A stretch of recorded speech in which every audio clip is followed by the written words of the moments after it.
प्रिय श्रोताओं, मैं डॉक्टर शालिनी मूलचंदानी, सह आचार्य एवं विभागाध्यक्ष, हिंदी विभाग, राजकीय डूंगर महाविद्यालय बीकानेर।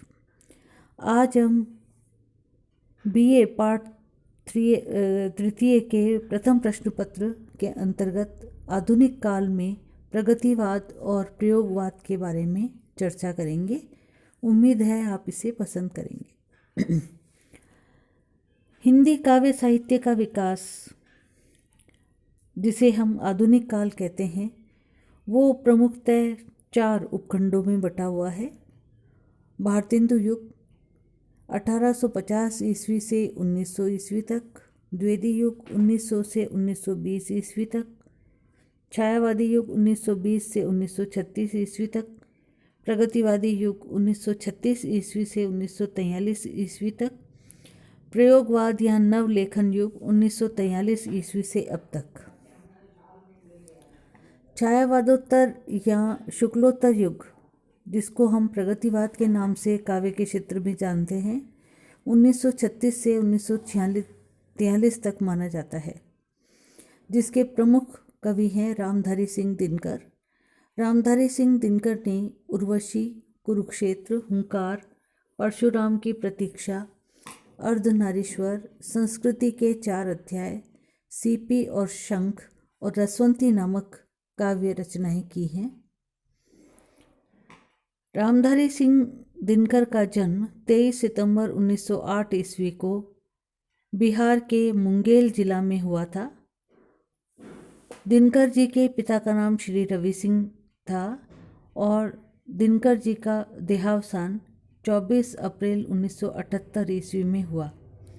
दिनकर को उर्वशी के लिए ज्ञानपीठ पुरस्कार 1972 में प्राप्त हुआ। दिनकर के पश्चात जो प्रमुख गद्य साहित्य के लेखक हैं वो हैं आचार्य हजारी प्रसाद द्विवेदी।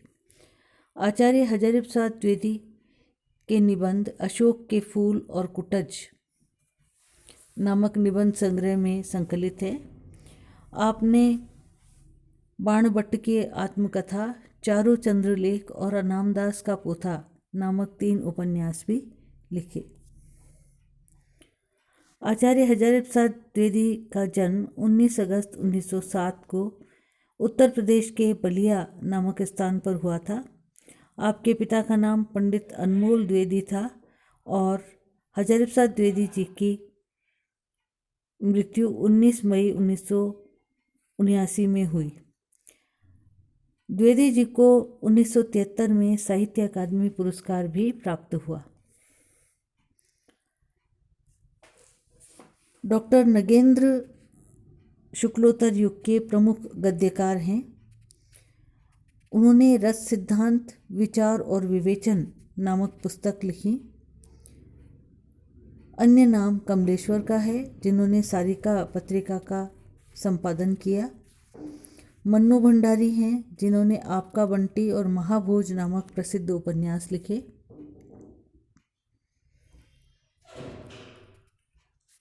शुक्लोत्तर युग के प्रमुख गद्यकारों में अमृत राय, जिन्होंने कलम का सिपाही नाम से प्रेमचंद की जीवनी लिखी। विष्णु प्रभाकर हैं, जिन्होंने शरद चंद्र की जीवनी आवारा मसीहा लिखी। डॉक्टर रामविलास शर्मा हैं, जिन्होंने निराला की जीवनी पर साहित्य साधना नामक पुस्तक लिखी।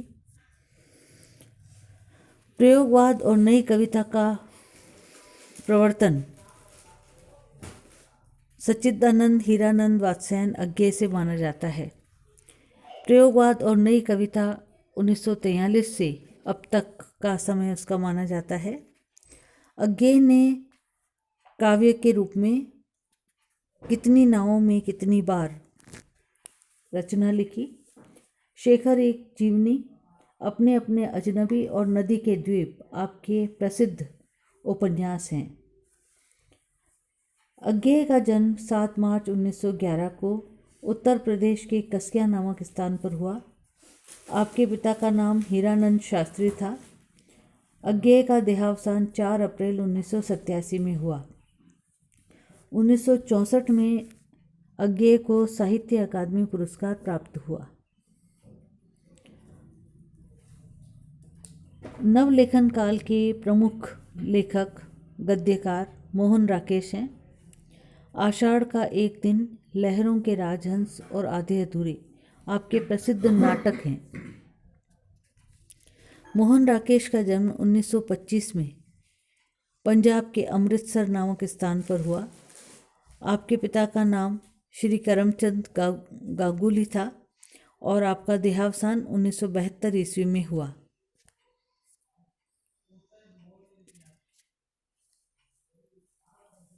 नवलेखन काल के अन्य प्रमुख लेखक धर्मवीर भारती हैं, जिन्होंने गुनाहों का देवता नामक उनका प्रसिद्ध उपन्यास है।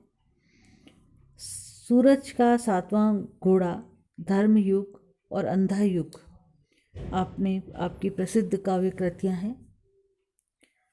नवलेखन काल के अन्य प्रसिद्ध गद्यकार राहुल संकृत्यायन हैं। मेरी यूरोप यात्रा, मेरी तिब्बत यात्रा इनकी प्रसिद्ध रचनाएं हैं। धर्मवीर भारती का जन्म 25 दिसंबर 1926 को उत्तर प्रदेश के इलाहाबाद नामक स्थान पर हुआ। आपके पिता का नाम चिरंजीवी लाल था और आपका देहावसान 4 सितंबर 1997 में हुआ। 1972 में आपको पद्मश्री पुरस्कार से नवाजा गया। नवलेखन काल के अन्य प्रमुख कवि हरिवंश राय बच्चन हैं। मधुशाला, मधुबाला, मधुकलश, क्या भूलूं क्या याद करूं, नीड़ का निर्माण, फिर 10 द्वार से सोपान तक, आत्मकथा आपकी प्रसिद्ध कृतियां हैं। हरिवंश राय बच्चन का जन्म 27 नवंबर 1907 को उत्तर प्रदेश के इलाहाबाद में हुआ। इनके पिता का नाम श्री प्रताप नारायण था और इनका निधन 18 जनवरी 2003 में हुआ।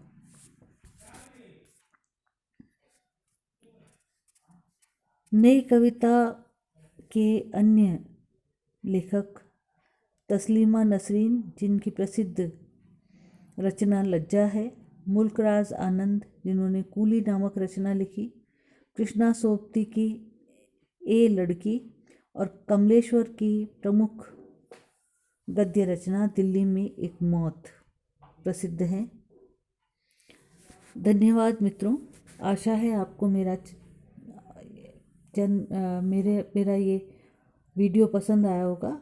मेरे चैनल को लाइक और सब्सक्राइब अवश्य करिए। धन्यवाद।